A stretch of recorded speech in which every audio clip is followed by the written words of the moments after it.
मस्त खमंग आणि कुरकुरीत अशी आपली जवळची वडी पाहू शकता किती छान झालेली आहे। नमस्कार मैत्रिणींनो, रोशनी सिंपल किचन मध्ये तुमचं स्वागत आहे। याआधी आपण सुक्या जवळची रेसिपी पाहिलेली होती। आता आपण ओल्या जवळच्या वड्या पाहणार आहोत। तर ह्याला कोलिम बोलतात, काही जण ओला जवळा बोलतात। तर मी अशा प्रकारे कोलिम आणलेला आहे आणि ओला तुम्ही पाहू शकता किती फ्रेश आहे आणि तुम्ही स्वच्छ 2 ते 3 वेळा व्यवस्थित जालीवरती धुवून घेतलेला आहे आणि त्याच्यातलं पाणी निथळून घेतलंय। तर आता ह्या रेसिपीसाठी आपल्याला काय काय साहित्य लागणार आहे ते आपण पाहूया। आता इथे आपण बारीक चिरलेला कांदा घेतलेला आहे, मी ते लसूण, आलं आणि मिरचीचा ठेचा घेतलाय। तर आपण बेसन घेतलेला आहे, बेसन आपण 1 वाटी आहे तर थोडंसं अर्धी वाटी तांदळाचं पीठ घेतलंय। भरपूर सारी कोथिंबीर घेतलेली आहे। आपल्याला हळद लागणार आहे, हा आगरी कोळी मसाला आहे, तुम्ही तुमचा कोणताही घरगुती मसाला वापरू शकता। आणि मीठ घेतलेलं आहे। आता काही जण इथं अंड्याचा सुद्धा वापर करतात, तर तुम्हाला आवडत असल्यास तुम्ही अंड सुद्धा याच्यात घालू शकता, त्याच्याने सुद्धा ही जवळची वडी खूप छान लागते।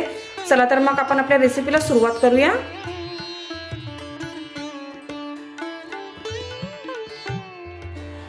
आता आपण सर्वात प्रथम मीठ घालूया चवीनुसार, त्यानंतर हळद घालते मी,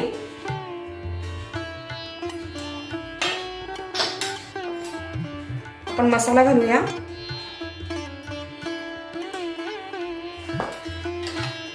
त्यानंतर आपण आलं, लसूण आणि मिरचीचा ठेचा घालूया, कांदा घालते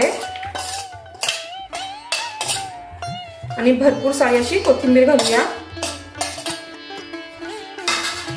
त्यानंतर बेसन घालूया आपण यात। तर बेसन आता मी थोडंसं ठेवते साईडला, आपल्याला गरज वाटल्यास आपण आणखीन घालू शकतो। तांदळाची पिठी घालूया आणि थोडंसं आपण वरून तेल घालणार आहोत।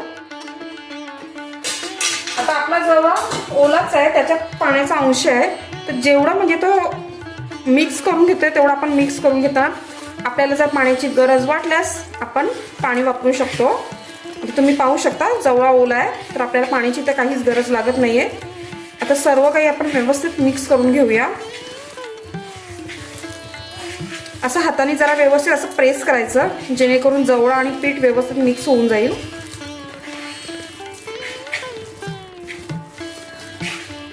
आता इथे आपल्याला बेसन पुरेसं झालंय, आपल्याला आणखीन गरज नाही लागली बेसनाची। तर तुम्ही पाहू शकता अशा प्रकारे आपण एक गोळा तयार केलाय आणि हे बघा आपल्याला बेसन पण जास्त काही लागलेलं नाहीये, तर आपण अर्धी वाटीच बेसन लागलेलं आहे। तर आता आपण वड्या बनवायला सुरुवात करूया आपल्या।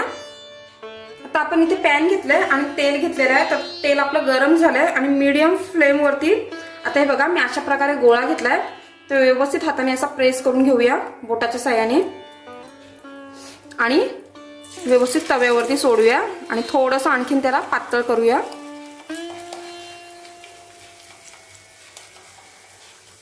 हे पहा, मी तुम्हाला दुसरा सुद्धा दाखवते। असा व्यवस्थित हातावर गोळा बनवून घ्यायचा असा आणि त्याला असं व्यवस्थित प्रेस करू शकता तुम्ही।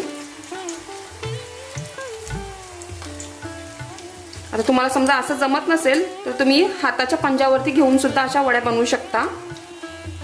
तर आता अशा प्रकारे मी आता सर्व वड्या बनवून घेणार आहे।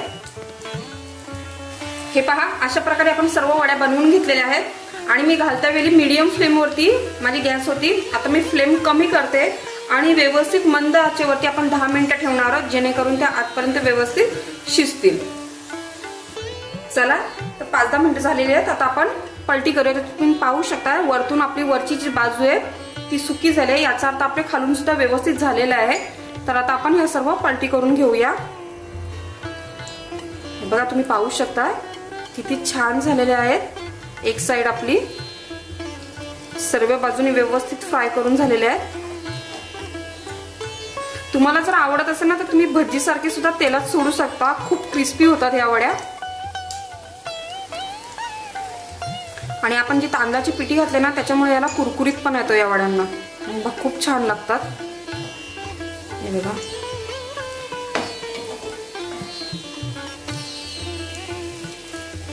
पाहू शकता रंगही किती सुरेख आलाय आणि लागायला पण जाम भारी लागतात या वड्या।